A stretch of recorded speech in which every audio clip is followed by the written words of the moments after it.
friends, it is the 1st of May, so I thought now would be a great time to wrap up the month of April, show you everything I read, and I feel like I read a lot this month. Like a lot. But when I actually look at what I read, I realize that I don't think most of this was even on my April TBR. So it's gonna have been one of those months where I'm proud of myself for reading a lot, but I really didn't follow my TBR. So this month I actually did listen to an audiobook, and I listened to Lola and the Boy Next Door by Stephanie Perkins. This was a reread for me. I love this story. It's probably my favorite out of all the, you know, Anna and the French Kiss books. I think it's 5 out of 5 stars. I actually did a written review on my blog, priceiswong.com. So if you want to go check that out, I'll link it below. I'm pretty sure I have reviews for just about all of these books, so just check out the description and it's there. But I just thought this was fantastic, and I had realized I had never done a review over it, so that's why I really wanted to do it. But I just love this book. I love it so much. I do recommend the audiobook. I thought it was just so awesome. I actually did a whole video about audiobooks, so if you missed that, I will link it below, but I basically just talked about how much I love them and how great they are. Next, I read Silver Shadows by Rochelle Mead, and this is book 5, I believe, of the Bloodline series, and I love this one. This was probably one of my favorites so far. I gave it 5 out of 5 stars. It was just so good. It was very different than the other ones, I thought.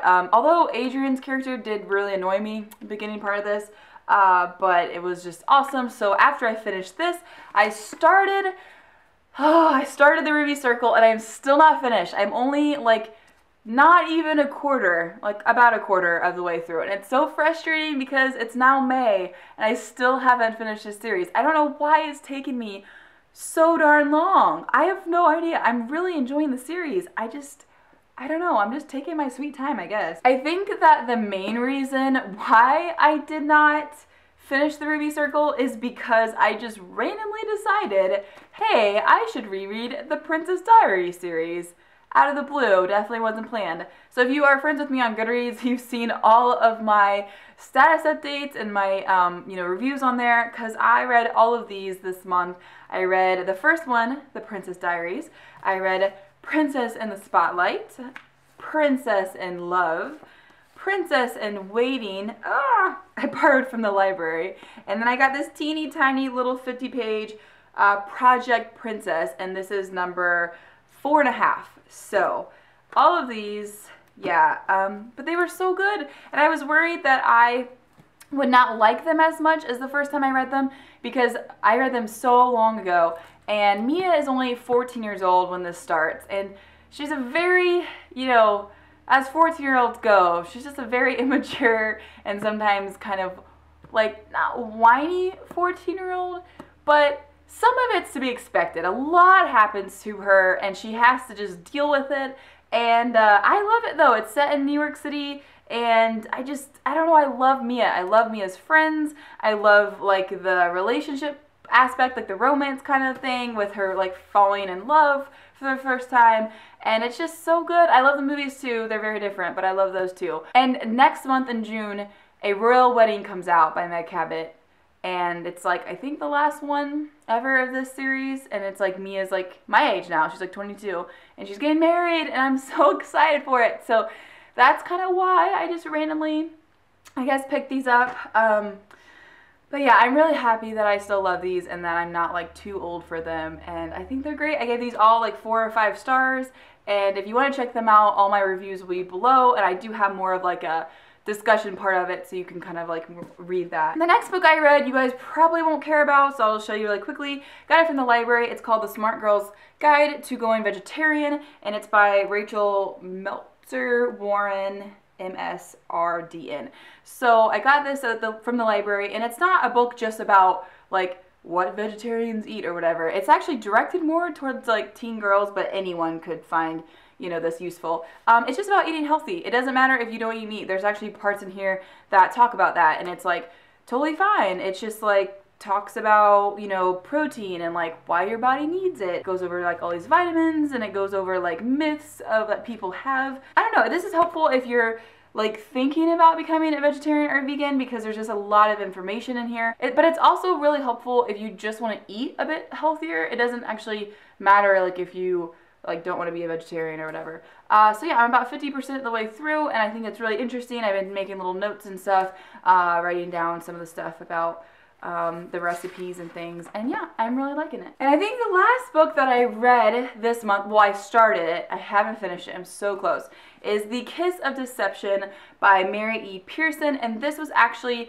the book pick for April for my Goodreads group, Read Along with Price is Wong, and I'm so close. I'm on page 346, chapter 51, and I tried last night, I tried to finish it, I was reading up, stayed up reading really late, but I couldn't do it. So I definitely want to finish this weekend. So I am really enjoying this book. It's just, there are things that I maybe am not loving, but I like the book. I don't want to say what it is because, you know, in case you haven't read this, I don't want to spoil anything. But yeah, I've been discussing it, you know, in the group, and a lot of the other people in the group and the read along are agreeing with me. I'll just talk about it more in my review. I really can't say anything. I don't want to spoil you guys. So total, I actually finished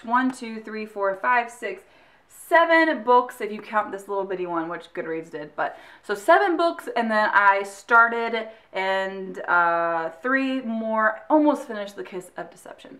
But yeah, it's really good for me, especially because like some months I might read like 2 or 3 books. So that is it for my wrap up. I will have my May TBR video up really soon. I do have a really good idea of what I'm going to be reading. Obviously I'm going to finish those 3 books, but after that I have a really good idea of what I want to read, so check back for that soon. Oh, I forgot to tell you guys I got a haircut. I feel like it's been so long since I've seen you. Yeah, I got bangs again just because, I don't know, I think they're fun. So yeah, I got a haircut, and I started working at a part-time job, and that's been really fun. It's only like 10 hours a week, like it's hardly anything, but that's been fun, and lots of wedding stuff. My best friend, her wedding is this month. Oh my gosh, it's at the end of the month. Oh, so much, like so many bridal showers, and we just had our bachelorette party, and it's just been so much fun, but so busy. So I definitely want to this week get up a lot of tag videos and things, and just fun stuff like that. I actually have received, like, you know how I just had that book haul up? Well, I've already received that many books and more. Oh my gosh, they're back there. No, they've been back there the whole time. No. I just realized that. Hopefully you guys can't see that, because otherwise my next book haul is spoiled. That is it for this wrap up. Let me know if you have read any of these books or if you plan to. I will see you very soon in my next video. Bye.